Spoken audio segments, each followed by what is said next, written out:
여러분들 안녕하세요. 우리가 지금 힘 부재, 국부작용에 대해서 공부하고 있죠. 힘 모멘트를 이렇게 받으면 위에 있는 프렌즈가 압축을 받게 되겠죠. 여러분들 압축이 있는 곳에 뭐가 있다? 네, 자굴이 있죠. 네, 이렇게 프렌즈가 압축을 받을 때 부분적으로 이렇게 휘어지게 됩니다. 그렇죠? 이 부재의 어떤 판 요소 국부적으로 자굴을 하게 된다. 그래서 국부자굴이라고 합니다. 이런 프렌즈가 자굴을 하게 되면 강도가 어떻게 될까요? 강도가 떨어지겠죠? 강도가 저하됩니다. 그래서 오늘 강도가 어떻게 저하되는지, 그럴 때 힘 강도를 어떻게 구하는지 그거에 대해서 공부하게 되는 겁니다. 외부도 마찬가지입니다. 외부도 이렇게 힘 모멘트를 받으면 이 윗부분이 압축이 쭉 걸리잖아요. 그렇죠? 아랫부분 인자에 걸리고, 그래서 인자에 걸리는 거는 자굴이 일어나지 않지만 이 압축이 걸리는 이 부분은 얘가 이렇게 휘어지면서 외부가 자굴을 일으키게 됩니다. 외부가 이렇게 자굴이 일어나도 역시 힘에 대한 강도가 감소하겠죠. 그거를 어떻게 구하는지 오늘 한번 공부하려고 하는 것입니다. 강도를 구할 때 우리가 람다 P, 람다 R 이런 기준값이 필요합니다. 기준값을 우리가 일반적으로 많이 쓰는 이런 H형광에 대해서 보면은 조밀단면 기준값인 람다 P는 이렇게 구하고 비조밀단면 기준값 람다 R은 이렇게 구한다. 이거는 이제 자유 돌출판이니까 이 프렌즈 이건 한쪽 이 외부 쪽은 지지가 되어 있지만 오른쪽 끝은 이거는 공중에 떠 있죠. 그러니까 뭐라 그래? 자유 돌출판이라고 합니다. 이건 자유 돌출판에 대한 기준이 되겠고요. 그다음에 압축판 요소에서 양연 지지판, 즉 외부에 해당되죠. 외부의 상단 하단은 프렌즈에 의해서 지지가 되어 있습니다. 따라서 양연 지지판이에요. 양연 지지판에서 조밀단면 람다 P랑 람다 R 값은 이와 같이 정해집니다. 양연 지지판인 경우에는 자유돌출판보다 자굴이 더 잘 안 일어나려고 한다. 따라서 이 조밀단면 기준값이 더 크다 이런 얘기예요. 비조밀단면 기준값도 역시 따라서 커지는 거고, 판폭 두께비가 요 기준값보다 작으면 우리가 조밀단면이라고 합니다. 조밀단면이라는 거는 국부자굴이 일어나지 않는 단면을 가리켜요. 판 요소에 압축이 작용해도 국부자굴이 일어나지 않는다 이거. 아무리 압축력이 커도 국부자굴이 일어나지 않아요. 판이 충분히 두꺼우면은 국부자굴이 일어나지 않을 거 아니에요. 그렇죠? 요 값이 작으면 작을수록 어떻다는 얘기야? H 대비 판의 두께가 크다는 얘기죠. 두꺼우면 두꺼울수록 얘가 자굴이 이렇게 휘어지지 않을 거 아니야. 그럼 이런 경우는 어떻게 파괴가 돼요? 항복에 의해서 파괴가 되죠. 판폭 두께비가 이 일정 수준 요 기준값보다 작으면은, 즉 이 폭 B보다 T가 충분히 크면은 국부자굴이 일어나지 않는다 이겁니다. 비조밀 단면은 국부자굴이 일어납니다. 그래서 이 람다 P와 람다 R 이 값이 지금 보게 되는 강도 곡선의 주요 값으로 등장하게 됩니다. 국부자굴 강도 보겠습니다. 우리가 여러분들 설계 기준에 보면은 국부자굴 강도를 이와 같은 곡선식에 의해서 구하게 됩니다. 그래서 식이 주어져 있는데 한번 봅시다. 자, MP 이거는 소속 모멘트죠. 우리가 지난 시간에 소속 모멘트 배웠습니까? 배웠죠. 단면의 모든 부분이 항복했을 때 그때의 그 항복 응력에 의해서 내부 저항 모멘트를 계산할 수 있는데 그게 소속 모멘트다 이겁니다. 그러니까 단면이 받을 수 있는 최대 힘 강도죠. 단면이 저항할 수 있는 최대 힘 강도. 이 소속 모멘트까지 단면이 발현이 되려면 어떻게 돼야 될까요? 국부자굴이 일어나지 않아야 됩니다. 한번 개념을 한번 더 설명해 보면은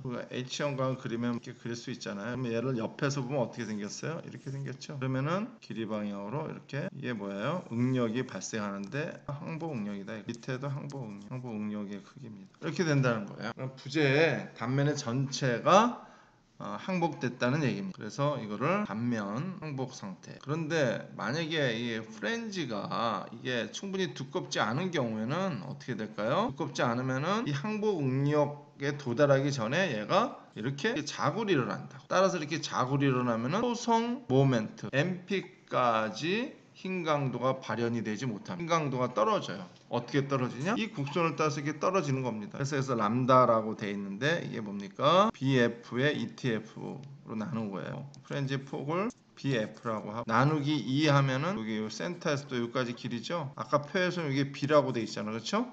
네. B 나누기 T였었죠. 그러니까 BF를 2로 나누니까 그게 B고 그 다음에 프렌지 두께 TF로 이제 나눠준 거죠. 그런 거예요. 앞에 표랑 같은 개념입니다. 그래서 여기 보면은 이 두께에 비해서 이 폭이 자꾸만 커지면은 혹은 거꾸로 이 폭에 비해서 두께가 점점 작으면은 얇아지는 거죠. 상대적으로 얇아지는 거예요. 그러면 이 값이 점점 커지죠. 이쪽으로 갑니다. 이쪽으로 갈수록 어떻게 돼? 람다 값이 커질수록 더 얇아지는 뭐가 잘 발생할까요? 네, 국부자굴이 잘 발생합니다. 국부자굴이 잘 발생하니까 강도가 어떻게 될까요? 떨어진다 이거야. 이렇게 잠깐만 일로 가면 갈수록 이렇게 강도가 떨어집니다. 그거를 나타내는 국부자굴 강도 곡선이 되겠습니다. 그래서 이 국부자굴 강도 곡선 식은 크게 세 구간으로 나눠져요. 어떻게 나눠지냐면은 당면이 항복하는 구간, 그 다음에 비탄성 자굴하는 구간, 그 다음에 탄성 자굴하는 구간 이렇게 되어 있어요. 따라서 여러분들 아까 표에서 람다 P 값 있었죠? H형광에서 람다 P 그 값이 얼마였어요? 0.38의 루트 2 나누기 FY였어요. 람다 P가 이 경계선에 있는 거예요. 그렇죠? 그래서 여러분들이 갖고 있는 H형광에 람다를 계산해서 이 람다가 람다 P보다 작은 여기 어디에 있다? 그럼 이 단면은 국부자굴 일어나요? 안 일어나요? 안 일어난다 이거예요. 두께가 충분히 두꺼우니까 국부자굴이 일어나지 않습니다. 여기 있으면 이렇게 쭉 올라갈 거 아니야. 쭉 올라가서 연결해보면 뭐야? 힘 강도가 얼마야? MP죠? 네, 소속 모멘트. 그 얘기는 뭐야? 단면이 모두 항복한다 이겁니다. 항복에 의해서 파해가 되는 거예요. 이해되겠죠? 그 다음에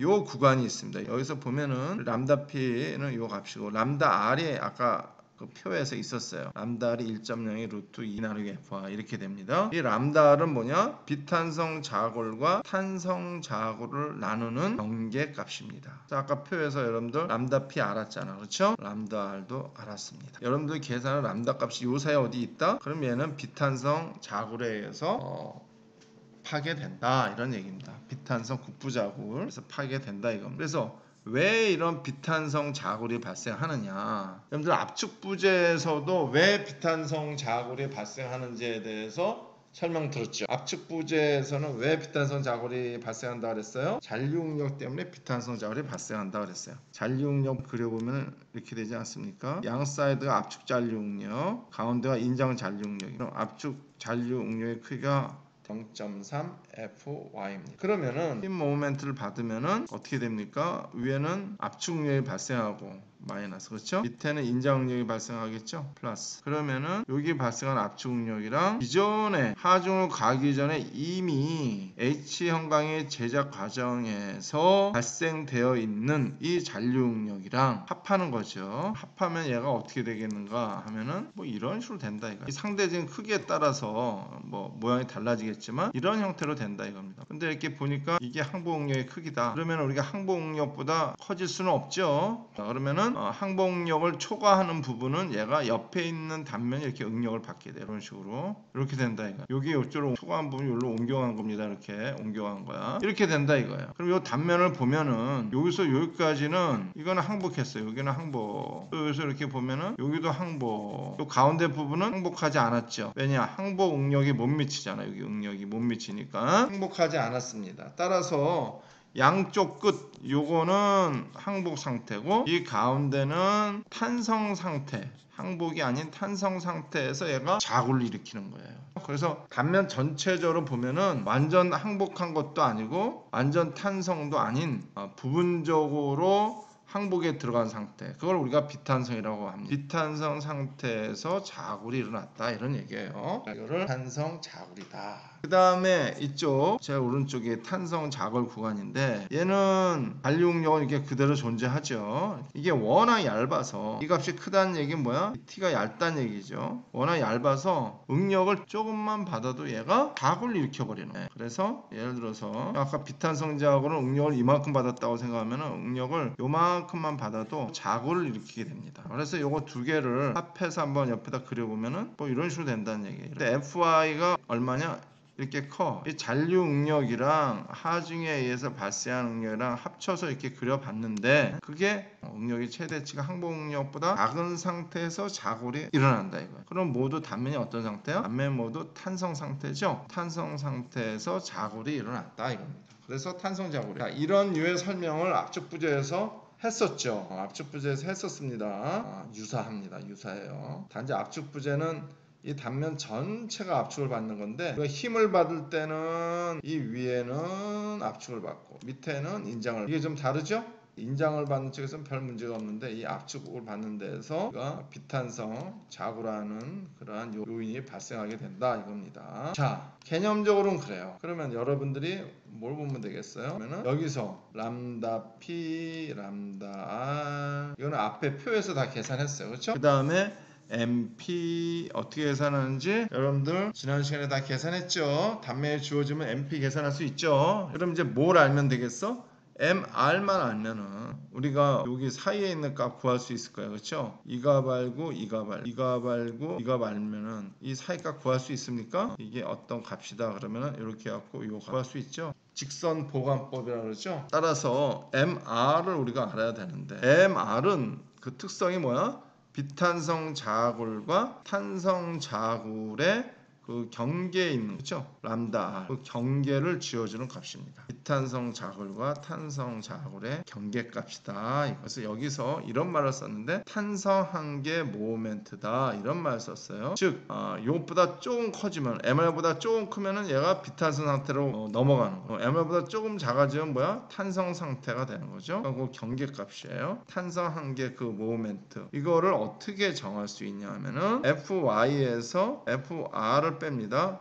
FR은 뭐야? 잔류응력입니다. 조금 전에 얘기했던 잔류응력 0.3 FY 뺀 값에다가 응력에다 단면계에서 곱하면 뭐죠? 모멘트가 나오죠? 요 모멘트를 우리가 MI라고 한다 이거죠. MR 계산하면 어떻게 돼? FY에서 FR이 0.3 FY니까 0.3 FY를 여기다가 넣으면은 0.7 FY가 되겠죠. 0.7 FYS 이렇게 식이 됩니다. 이해됩니까? 0.7 FYS 이렇게 식이 됩니다. 그러면은 왜 요 0.7 FYS가 됐냐 하면은 만약에 요보다 조금 큰 경우를 한번 생각을 해보자고요. MR이 조금 커 0.8 FYS다 이렇게 생각을 해보세요. 외부 모멘트에 의해서 그게 MR인데 외력에 의한 모멘트가 MR이죠. 또 그게 결국 또 내부의 저항 모멘트랑 같습니다. 평형 조건에 의해서. 그래서 이 MR에 의한 응력이 뭐야? 0.8 FI다. 응력의 크기가 얼마야? 0.8 FI야. 근데 원래 잔류 응력이 있잖아 이렇게. 요 부분이 얼마야? 0.3 FI야. 그렇죠? 그럼 두 개를 더하면 얼마야? 1.1 FI야. 얘는 항복력을 초과합니까? 네, 초과하죠. 그건 안 되는. FY에서 이 잔류 응력 만큼을 빼준 나머지 응력만큼만 그 응력에다가 단면계 쓰고 보면은 힘 모멘트가 되잖아요. 그렇죠? 요 힘 모멘트 크기가 바로 비탄성 자골이랑 탄성 자골의 경계점이 되는 거예요. 만약에 이 0.8 FI가 아니고 0.7 FI다. 그러면은 0.7이랑 0.3이랑 구하면은 1.0 FI가 되죠. 딱 경계값이 됩니다. 그렇죠? 그래서 MR이 0.7 FIS 이렇게 된다. 만약에 잔류력이 없다 그러면은 여기 MR이 뭘까요? 그냥 FY에 S겠죠. 여러분들은 이제 어떤 H형 강에 대해서 계산한다 그래서 BF 나누기 ETF죠. 한폭 두께비 이 값이 람다 P보다 작은 경우 어떤 경우나 이 경우죠. 단면이 항복한다. 그래서 공침 힘 강도는 MP와 같다. 여기는 이해됐죠? 만약에 람다가 람다 P랑 람다 R 사이에 있어. 여기에 있다는 얘기죠. 여기 사이에 어디? 그러면은 쭉 올라오면 뭐야? 비탄성 자골 영역. 여기에 어떤 값이 되겠죠? 어떻게 구하느냐? 힘 강도는 아까도 얘기했다시피 여기 요 두 점, 여기 두 점 알면은 요 사이 값은 직선 보완법으로 구할 수 있죠. 그 식이 이 식입니다. 그렇죠? 네, 고등학교 때 뭐 이런 걸 계산하고 그랬죠. 그래서 MP 아는 값이고 MR 아는 값이고 람다 P 요 값이죠. 그다음에 여러분들이 구하고자 하는 그 람다 위치 이렇게 해서 이 식으로 하면은 여기에 대응하는 MN을 구할 수 있다는 얘기죠. 람다 이 사이에 들어가면 이렇게 구하면 됩니다. 알겠죠? 다음 말이죠. 만약 람다가 람다 R보다 크면은 탄성 자굴이다 이겁니다. 탄성 자골 하는 식은 요 구간이 되겠는데 곡선식으로 변화하죠. 그래서 요 식은 우리가 자골 응력에다가 탄성 계수를 곱한 거죠. 자골 응력에다가 탄성 계수를 곱해서 힘 모멘트가 저항 강도가 생긴다 이거죠. 그래서 S는 아는 값이 단면이 주어지면은 단면 계수 구할 수 있습니다.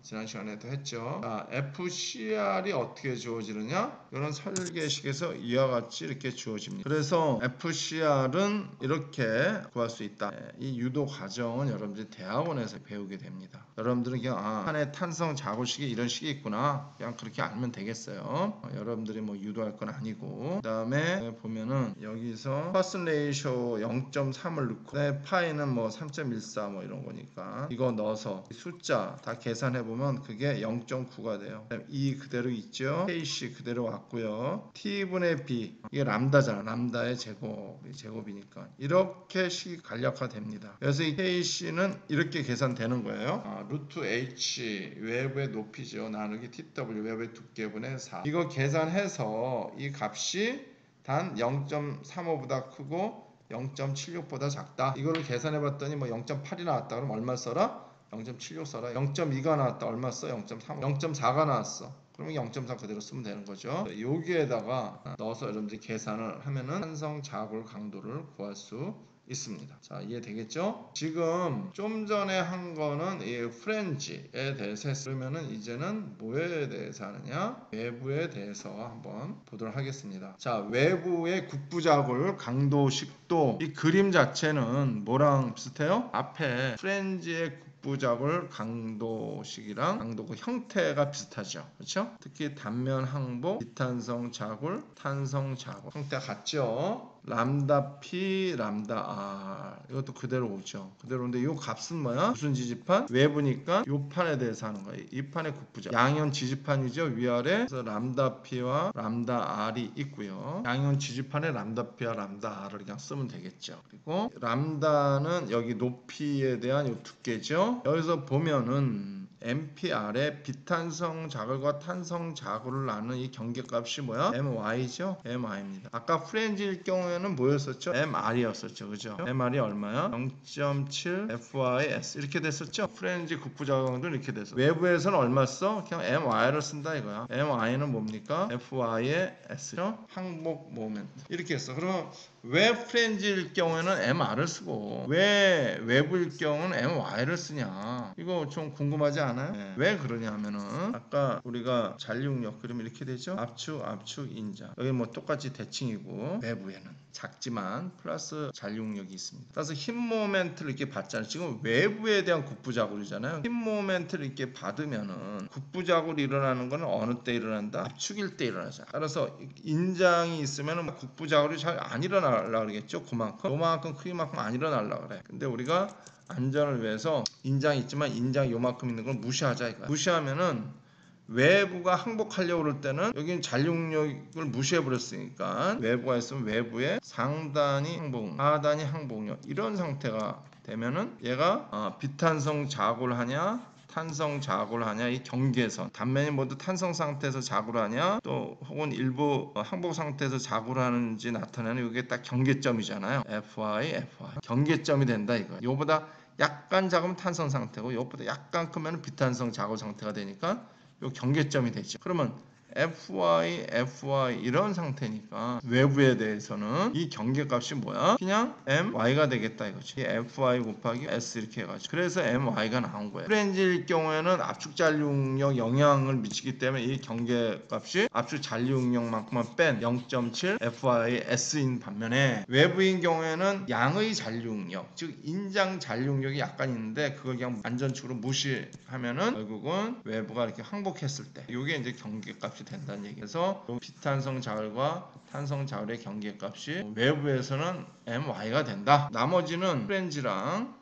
같은 그 형식입니다. 람다가 외부의 높이의 두께 그게 여기 어디 있다. 그 얘기 뭐야? 람다가 람다 P보다 요 값보다 작다 이거죠. 그러면 단면이 항복하는 경우입니다. 이때는 힘 강도가 MP잖아요. 그렇죠? 올라오면 MP입니다. 만약에 람다가 요 사이 어디에 있다? 그러면 이렇게 쭉 올라오면 비탄성 자글 구간이죠? 그러면은 이 MN 힘 강도는 직선 보관법에 의해서 이렇게 구할 수 있습니다. 그 다음에 람다가 람다 R보다 더 크다. 그러면 얘는 탄성 자글 영역이죠. 그러면 얘는 외부 두께 대비 높이가 상당히 크다는 얘기죠. 예를 들어서 두께는 한 2cm 정도 되는데 높이가 2m 된다든지 이렇게 크다는 얘기예요. 이런 구조, 즉 외부의 높이가 막 2m씩 되는 거는 이 건축 구조에서는 거의 나오지 않고 어디서 나와? 교량 시설물에서 나옵니다.